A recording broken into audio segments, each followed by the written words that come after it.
நமக்கு தேவையில்லாத பெரிய இடத்து பொல்லாப்பு அரமணை கோழி முட்டை அம்மிக்கெல்லாம் உடைக்கும். இப்ப தெரியுதா எங்க இருக்கு சிக்கல்னு? எல்லாமே அரசியல்ல தான் இருக்கு. ராமே ஆண்டாளு ராவணே ஆண்டாளு நமக்கு நீ கவலை இல்லை. ராமே ஆண்டாளு ராவணே ஆண்டாளு எனக்கு ஒரு கவலை இல்லை.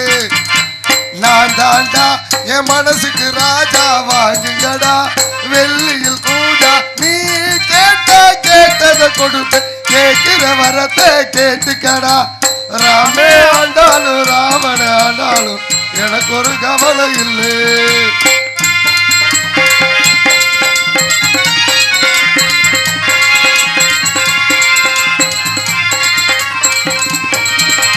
யானைய கொண்டாங்க குதிரைய கொண்டாங்க நானும் ஊர்வலம் போய.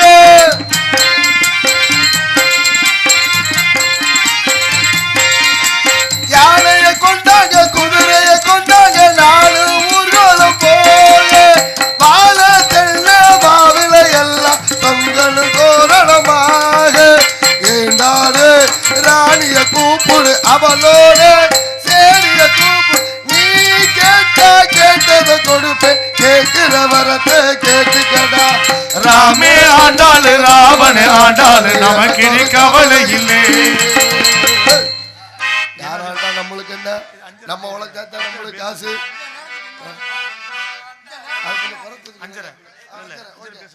ஏதோ ஒரு காலம் அட இருத்தா ராசா ராசான பண்ண நேரம் எங்களை போய் தொலைஞ்ச அங்கே ஆலோலோன்னு உள்ள சவுண்ட் கேட்டா நீ வெளியில விட்டுக்கிட்டு இருக்க. சோ ஒருவேளை நம்பிராஜன் பொண்டாட்டியா இருக்குமோ? கல்லிலே கலை வண்ணம் கண்டான் இரு கண் பார்வை மறைந்தாலும் காணு வகை கண்டான். கல்லிலே கலை வண்ணம் கண்டான் கண் பார்வை மறைந்தாலும் காணு வகை தந்தான். கல்லிலே கலை வண்ணம் கண்டான் பெண் ஒன்று ஆண் ஒன்று செய்தான் அவர் பேச்சையும் மூச்சையும் பார்வையில் வைத்தான். பெண் ஒன்று ஆண் ஒன்று செய்தான் அவர் பேச்சையும் மூச்சையும் பார்வையில் வைத்தான். கண்ணான இடம் தேடி வந்தோம் கண்ணான இடம் தேடி வந்தோம் கொண்ட கடமையும் ஆசையும் மாறாது கொண்டோம். கல்லிலே கலை வண்ணம் கண்டான் இரு கண் பார்வை மறைந்தாலும் காணு வகை தந்தான். கல்லிலே கலை வண்ணம் கண்டான். சென்று வாருங்கள். போங்க போங்க போயிட்டு வாங்க. ஐயா வணக்கம். ஐயா வணக்கம். வணக்கம் வணக்கம் வணக்கம். நல்ல பாட்டு, அருமையான பாட்டு. கல்லிலே கலை வண்ணம் கண்டேன். ஆமா, படிப்பறிவும் இல்ல அந்த காலத்துல. எவ்வளவு அருட்பெருஞ்சோதி அருட்பெருஞ்சோதி தனிப்பெருங்கருணை அருட்பெருஞ்சோதி அப்படிப்பட்ட மகத்துவமா இறைவனை நினைத்து வாழ்ந்தார்கள். அதனால எல்லா செயல்களும் செவ்வையா இருந்தது. எல்லா ஆலயங்களையும் பாரு. தாராபுரத்துல, திருப்பூர் பக்கம் தாராபுரத்துல ஒரு குழந்தை கருவில 10 மாசம் எப்படி இருக்குமோ அதை கல்லுல வடித்து வைத்திருக்கிறான். கல் சிலையில கால்ல நரம்ப கூட வடிச்சு வச்சிருக்கிறான். ஆவுடையார் கோயில்ல கொடுங்கை அப்படிங்கிற அந்த சட்டத்தை எப்படி ஆணி எப்படி அடிக்கணும் அத்தனை வரைந்து வைத்திருக்கான். அது பாருங்க அங்கே ஒரு ஆமா, அது 3 சிலை இருக்கு. அதுவும் சொல்றது. ஆமா, அத்தனை விஷயங்கள் இருக்கு. ஆமா, இல்ல இதெல்லாம் படிக்காம தானே எல்லாம் நுண்ணறிவோட தானே. அப்ப அறிவுக்கு படிப்புக்கு வேலை இல்லை. படிப்பு என்பது அறியாமையை போக்குவது. அதனாலதான் தொட்டனை தூரும் மணற்கேணி மாந்தருக்கு கற்றனை தூரும் அறிவுனார். அறிவது அறிவு, உணர்வது ஞானம். ஞான சம்பந்தருக்கு உமையம்மை பால் கொடுத்தாலாம். பால் கொடுத்தது ஞான பால். வெறும் ஞான பால் மட்டும் கொடுக்கல, சிவஞான போதத்தை குலைத்து ஊட்டினாள் என்று அந்த கதை சொல்லுது. அப்படி பிடிச்சதுனாலதான் அவருக்கு என்ன ஞானம் கிடைச்சிச்சு? 2 ஞானம். உணர்வறிய மெஞ்ஞானம், உணர்வறியா கலைஞானம். 2 ஞானமும் தெரிஞ்சதான். அபரஞானம் சாஸ்திர ஞானம் 2 அப்படி இருக்கு கணக்கு. அப்புறம் நீங்க என்ன கேக்குறீங்க? நீங்க என்ன வேலையா வந்தீங்க? இங்க ஒரு வேலையா வந்தேன் தம்பி. வந்த வேலையை பார்த்துட்டு போனேன்னு இங்கே வந்தீங்க. என்னன்னா கொரோனா காலத்துல 2019-20ல தமிழ்நாட்டுல குழந்தை பிறப்பு சதவிகிதம் கூடுதலா இருந்துச்சு. ஆமா ஆமா ஆமா, நல்லா கவனிங்க. 2019-20 கொரோனா காலகட்டத்துல தமிழ்நாட்டினுடைய குழந்தை பிறப்பு சதவிகிதம் கூடுதலா இருந்துச்சு. 20ல இருந்து 21, 22, 23, 24, 25, 26 வந்துருச்சு. தமிழ் படிச்சவங்க ஆய்வாளர்கள் எடுத்து பாருங்க, குழந்தை பிறப்பு குறைஞ்சிக்கிட்டே வந்துருச்சு. குழந்தை பிறகு லட்சக்கணக்கில் குறைஞ்சிருச்சு. ஆமா சாமி. ஏன் குறைஞ்சிச்சு? இந்த கொரோனா ஊசி போட்டதுல இருந்து செயல்பாடே இருக்க மாட்டேங்குது. அதனால மட்டும் இல்ல, பல வகையாக குழந்தை பிறப்பு சதவிகிதத்தை கட்டுக்குள்ள கொண்டு வந்துட்டோம். 25-30 வருஷத்துக்கு முன்னால குடும்ப கட்டுப்பாடு மையம் இந்திரா காந்தி அம்மா இருக்கும்போது குடும்ப கட்டுப்பாடு மையத்தை சரியா கடைபிடிச்சது தமிழ்நாடு மட்டும். அப்ப இருந்த ஜனத்தொகைக்கு இப்ப இருக்கிற ஜனத்தொகை கணக்கு போடுங்க. இன்னைக்கு 142 கோடி இந்தியா ஜனத்தொகை. ஆனா எல்லா மாநிலமும் ஜனத்தொகையில கூடிருச்சு, தமிழ்நாடு மட்டும் குறைஞ்சிருச்சு. ஏன் குறைஞ்சிச்சு? குடும்ப கட்டுப்பாடு, நாம் இருவர் நமக்கு இருவர்னாங்க, அப்புறம் நாம் இருவர் நமக்கு ஒருவர்னாங்க, அப்புறம் நாம் இருவர் நமக்கு எதுக்குடா பிள்ளைன்னா இப்ப நிறைய பிள்ளை நாமே குழந்தை நமக்கு ஏன் குழந்தை. சில பிள்ளைக கல்யாணம் பண்ணிக்கிட்டு பிள்ளைய பெத்துக்கிறது இல்ல, அழகு கெட்டு போய் நினைக்குது, பால் கொடுக்கறது இல்ல, தாய்ப்பால். எத்தனை விதத்துல நம்ம மோசமான தள்ளி போடுறேன்னு சொன்னதுனால இன்னைக்கு தொட்டில் லட்சம் வேணாலும் வாங்கலாம், கட்டில் அவன் பார்த்து கொடுக்கணும். இன்னைக்கு வீதிக்கு வீதி ஆங்கில மருத்துவமனைகள், டெஸ்டியூ பேபி சோதனை கருத்தரிப்பு மையம் ஆக உள்ள நாங்க கொடுக்குறோம் பணம் நம்ம கட்டுறோம், பிள்ளையா இருக்குமான்னு யோசிங்க. இப்படி சனத்தொகை தமிழ்நாட்டில் வீழ்ச்சி அடைந்ததனுடைய காரணம் நமக்கு வர வேண்டிய சலுகைகள் மறக்கப்படுது. யாரு சொல்லுவா? ஆய்வு தட்டி பாருங்க, எவ்வளவு பெரிய தப்பான வேலைகளை தமிழ்நாடு கடைபிடிச்சு அப்ப இங்க இருந்து தேர்வு பண்ணி அனுப்புன போறா என்ன பண்ணிக்கிட்டு இருந்தாங்க. நமக்கு தேவையில்லாத பெரிய இடத்து போடலாம், அரமணை கோழி முட்டை அம்மிக்கெல்லாம் உடைக்கும். இப்ப தெரியுதா எங்க இருக்கு சிக்கல்னு? எல்லாமே அரசியல்ல தான் இருக்கு சாமி. ஒரு விஷயம் ஒரு அரசியல்வாதி கேட்டிருக்காரு வாத்தியார்கிட்ட, என் மையன் உன் பள்ளிக்கூடத்தில் படிக்கிறாரு, பிற்காலத்துல என்ன வருவேன்னு கேட்டிருக்கேன். ஐயா அப்ப கொஞ்சம் அமைதி.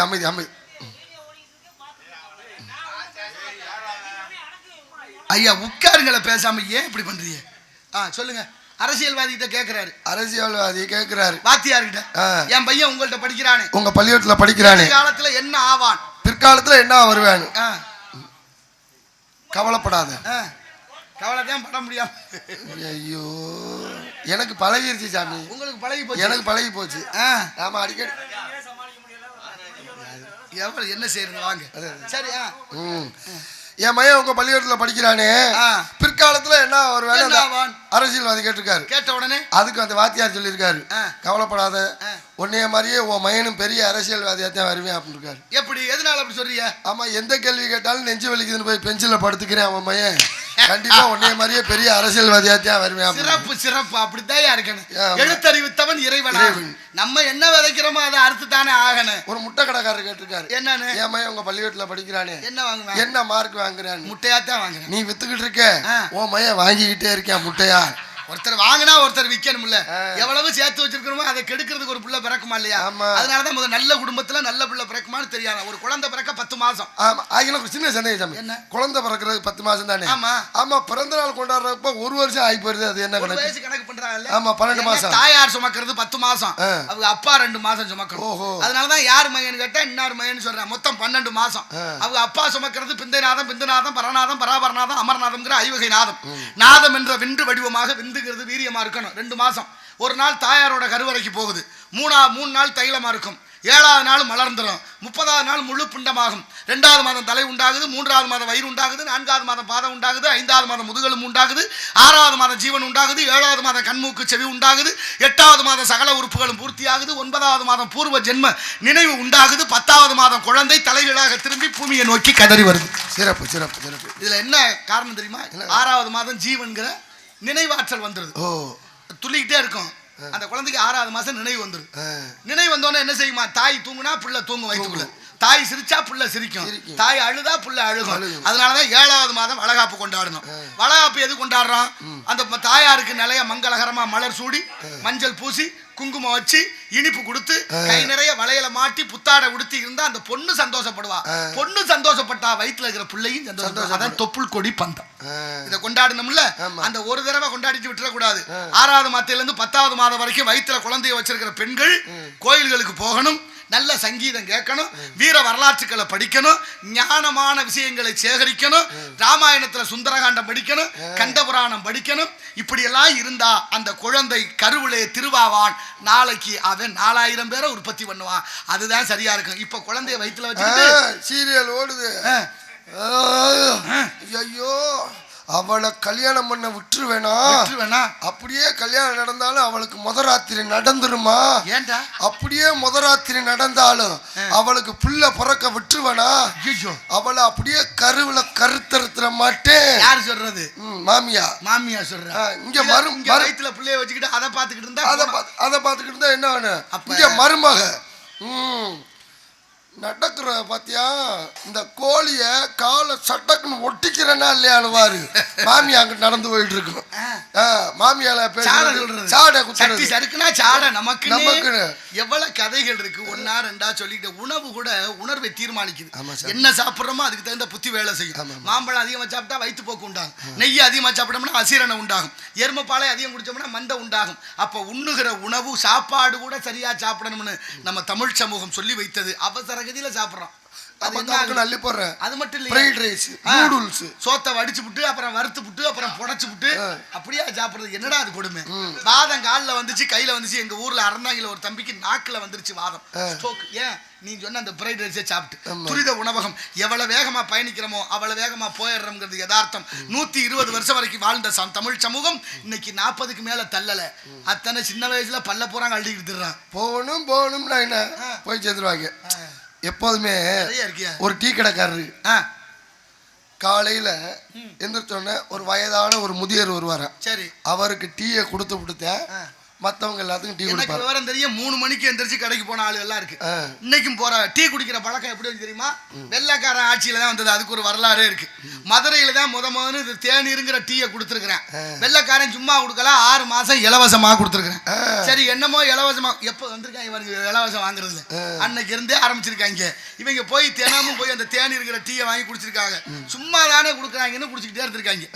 6 மாசம் கொடுத்துட்டு 6வது மாசம் நிறுத்திட்டாங்க கடை. ஐயோ, 50 பேர் அங்க கூடிட்டாங்க. என்ன நேத்து வரைக்கும் கடை இருந்துச்சு, இன்னைக்கு காணும். தலையை வேற வலிக்குது. எனக்கு குடிக்கலன்னா வேலையே ஓடாதுங்க. எனக்கு குடிக்கலைன்னா எனக்கு பசியே இல்லாம போயிருங்க. நான் குடிச்சா தாங்க வெளியவே எப்படி இப்படி புலம்புறாங்க. கடைக்கு முன்னாடி நின்னுட்டு கடையை சாத்திட்டாங்க. ஆளும் புலம்புன பார்த்து ஒரு ஆள் வந்தாரு. ஏயா என்ன கூட்டம் அணிக்கல? நேத்து வரைக்கும் இலவசமா அந்த டீ கொடுத்தாங்க தேநீர், இன்னைக்கு மட்டும் கடை எது மதுரையில் நடந்த வரலாறு. இப்ப இன்னைக்கு மட்டும் கடையை காணுமே தெரியலையப்பா. என்னங்க யாராவது பார்த்து சொல்லுங்க, என்னால குடிக்காம இருக்க முடியல.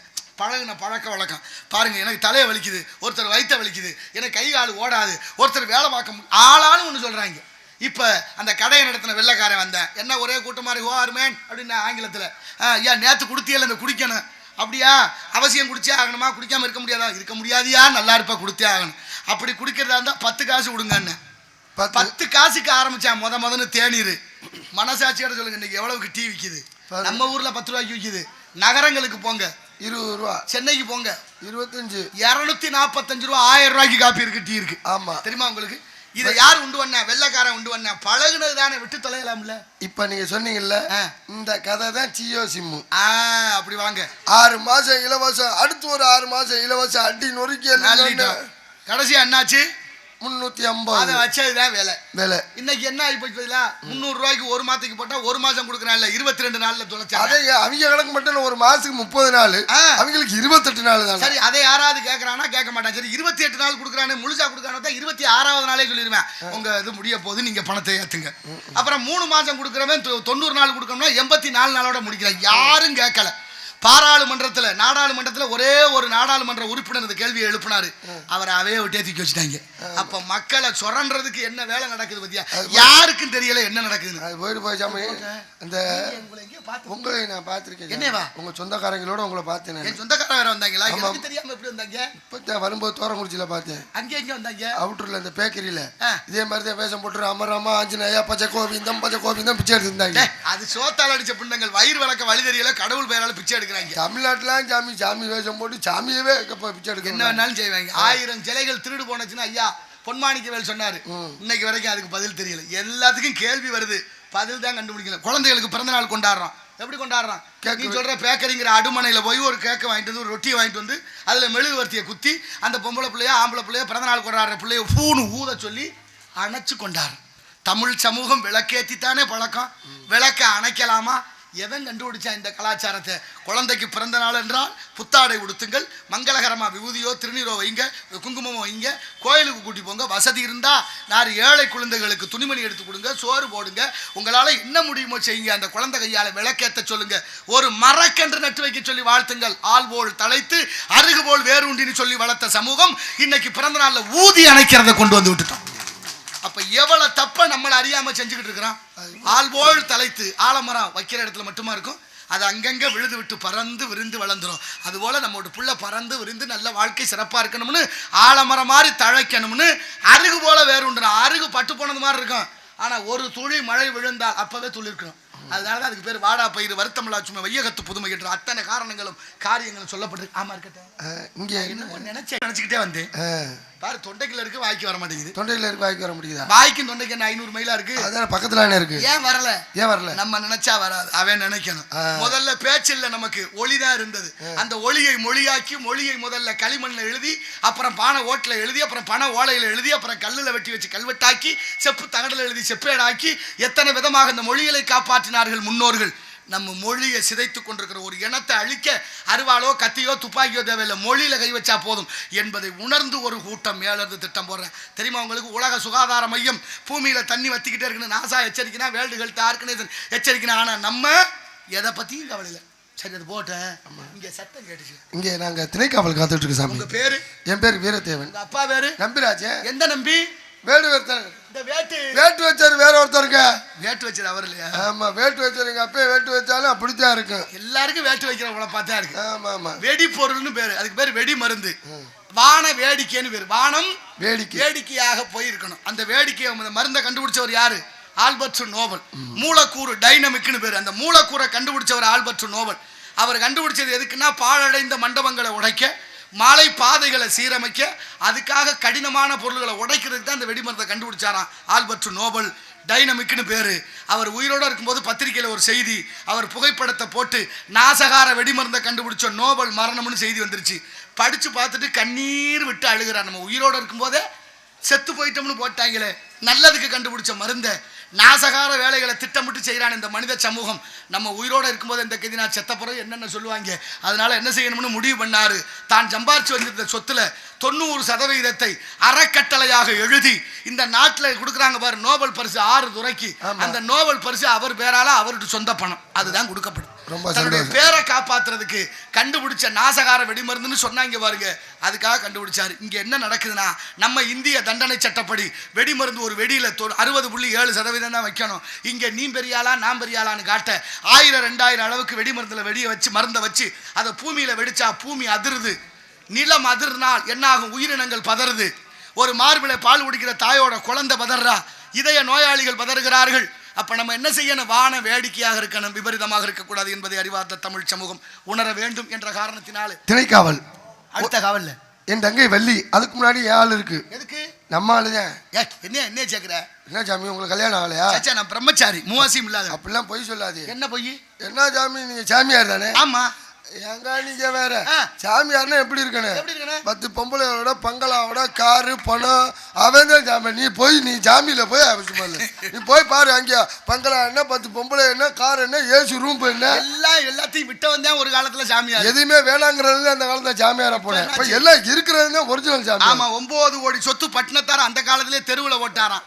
சும்மா சேந்தனார் கேட்கிறாரு, சும்மா குமாஸ்தா ஐயா சொத்தெல்லாம் என்ன தூக்கி தெருவுல போடுனாரா? மனசு வருமா ஐயா?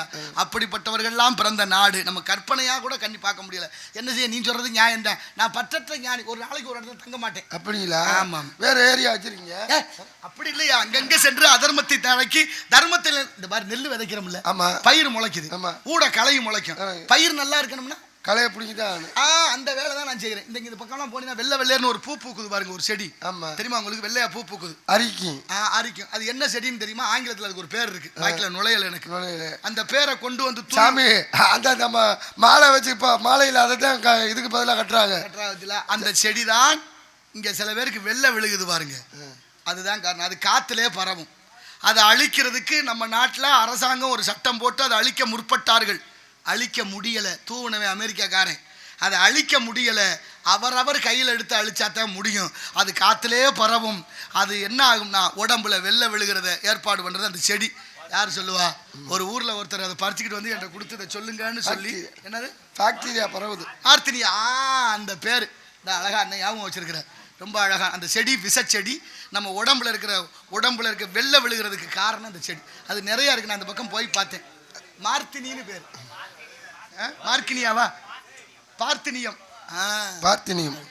சரி, அதை கட்டம் கட்டி போடுங்க. நல்ல விஷயம். சந்தோஷம் சாமி. கூப்பிடியா? ஆமா, இதை யாழ அழைத்து வருகிறேன் சாமி. சொப்பன சுந்தரி.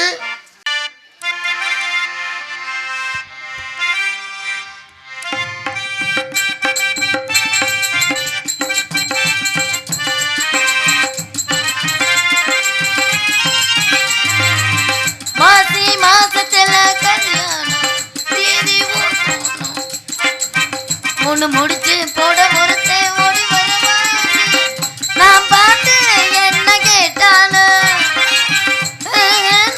சொல்ல மாட்டாண்டி நாங்க நட்டு செய்யல நான் கேட்ட வேல நினைச்சது போல கொடுப்பானு ஆசைப்பட்டு பார்த்தா அழகான பொண்ணு ஆசைப்படி புருஷன் வரட்டுமே அடி அம்மாடி ஆயிரந்த வாங்கி தரட்டுமே அடி அம்மாடி ஆயிரந்த வாங்கி தரட்டுமே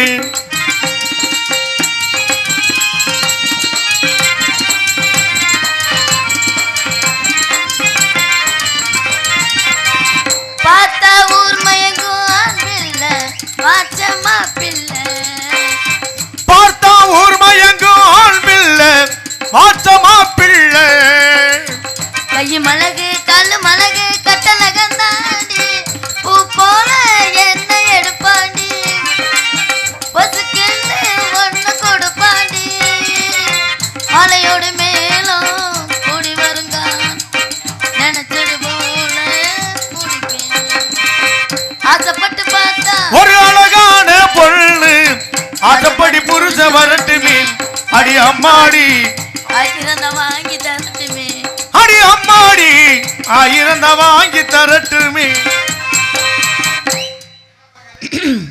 புருஷன் சொன்னாலும் அவங்களுக்கு சிரிப்பை பார்க்கணுமே சந்தோஷம் அப்படி இருக்கு யாருக்கு ராணி இங்க வாரு அந்த ஆளு கம்பெனி கொடுத்துட்டு இருக்காப்புல எனக்கு அது போயிட்டு போகுது விடு கடக்கிறத கிளப்பி விட்டுறாத கையை போடல எடுத்துட்டேன் கையை வைக்க விட மாட்டேங்கிறேன் வாமா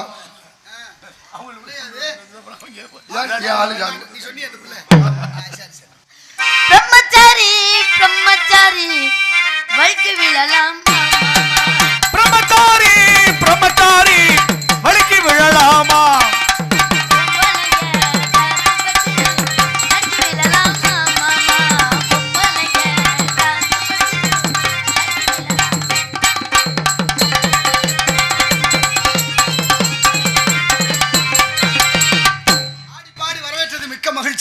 உள்ளமே புலகாங்கிதம் அடைகிறது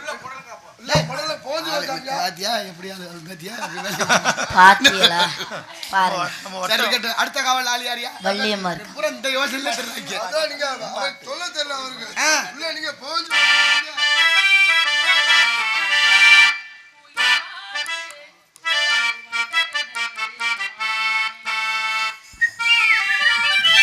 என்ன குயில் பூவ மாட்டேங்குது குயில் போட்டு வந்ததென்ன இளமானே அது கேட்டு செல்வதங்கே மனதானே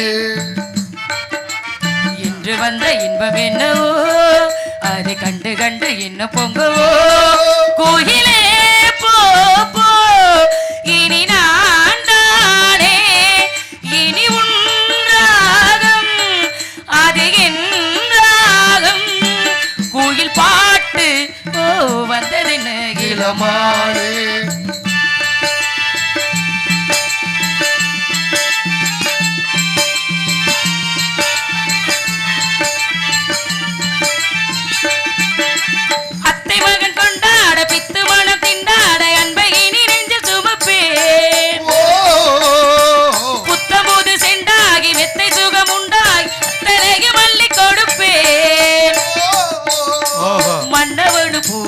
பாதையில் பாசமலர் மல்லிகைப்பு மெத்தவே உத்தரவு போடும் நேரமே புத்துநகை பெட்டகத்தை முங்கி திறப்பேன் மௌனம் போனதென்று ஒரு கீதம் பாடுறேன் வாழும் ஆசையோடு இன்று வாசல் தேடுறேன் கீதம் பாடுறேன் வாசல் தேடுறேன் குயில் பாட்டு வந்ததென்ன இளமானே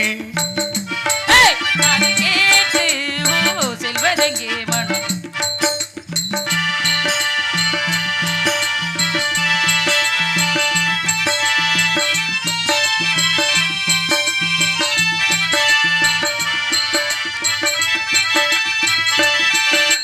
வானவெங்கு வேம்பாக வந்த இன்பம் நோயாக எண்ணி எண்ணி தள்ளி இருந்தேன் பிள்ளை தந்த ராசாவின் வெள்ளை மணப்பார